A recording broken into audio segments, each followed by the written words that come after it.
Halo teman-teman, selamat datang kembali di segmen review buku. Nama saya Muhammad Rifki Maulana, saya dari Fakultas Hukum, Prodi Ilmu Hukum. Kali ini saya akan mengajak kalian untuk menyelami salah satu karya Terelai yang sangat fenomenal, yaitu Hujan. Nah, buku ini berlatar di masa depan, yang tepatnya tahun 2042. Kisahnya dimulai ketika seorang wanita bernama Lail ingin menghapus ingatannya tentang hujan dan segala hal yang berkaitan dengannya. Nah, termasuk kenangan akan Soke Batra. Nah, untuk Soke Batra ini adalah main karakter di cerita ini ya. Namun sebelum si Lail bisa menghapus ingatannya, ia harus menceritakannya kisahnya kepada seorang teknisi. Nah, dari situlah disitulah kita diajak kembali ke masa lalu.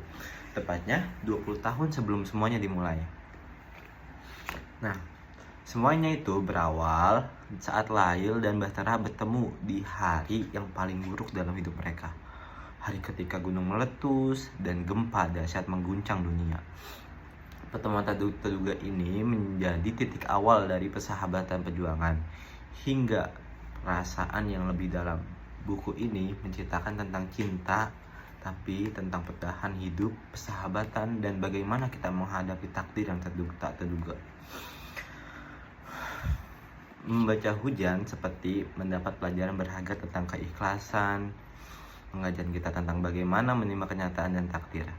Seberat apapun kita, bahwa ada hal-hal yang di luar kendali kita. Nah, ada salah satu kalimat dari Soke Batra yang dari main karakter ini, yaitu apapun yang terjadi, biarlah terjadi.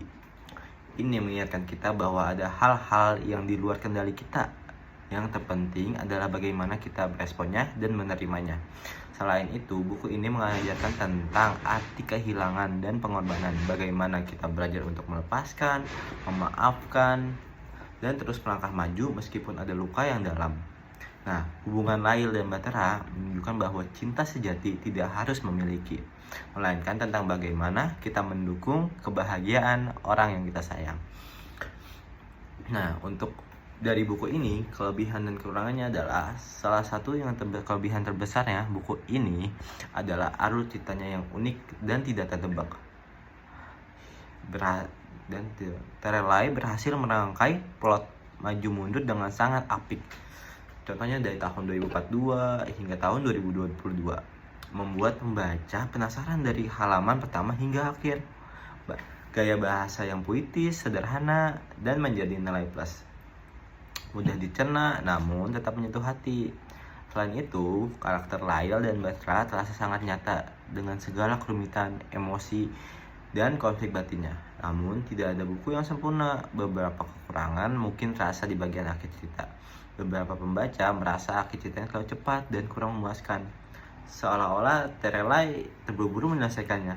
Selain itu, beberapa data ilmiah seperti teknologi canggih, fenomena alam terasa kurang mendalam.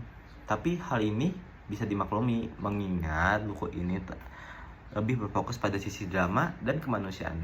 Nah, lalu mengapa sih alasan saya untuk memilih buku ini? Karena saya memilih buku ini karena buku yang saya baca lalu saya menyukainya. Karena saya juga merasa buku ini bukan hanya sekedar buku cita-cita novel biasa. Buku ini adalah cerita tentang kemanusiaan dalam situasi ekstrim.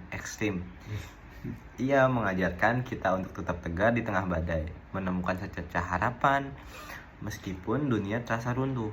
Buku ini juga sangat relate dengan kehidupan kita. Setiap orang pasti pernah menghadapi hujan dalam hidupnya, baik itu hujan dalam hati sesungguhnya atau hujan metaforis berupa kesedihan, kegagalan, atau kehilangan. Dan ini mengingatkan kita bahwa setelah badai akan selalu ada pelangi. Jadi bagi kalian yang sedang mencari bacaan yang mengandung emosi, mengajarkan tentang arti kehidupan, dan membuat kalian berpikir, yaitu adalah Hujan, pilihan yang sangat tepat. Nah, mungkin Sekian ya untuk review buku segmen kali ini. Saya sangat mendesak kalian untuk membaca novel Hujan ini. Sangat bagus untuk menjolak emosi kalian dan berpikir. Nah, sekian dari saya untuk review buku ini. Selamat membaca dan sampai jumpa di segmen berikutnya.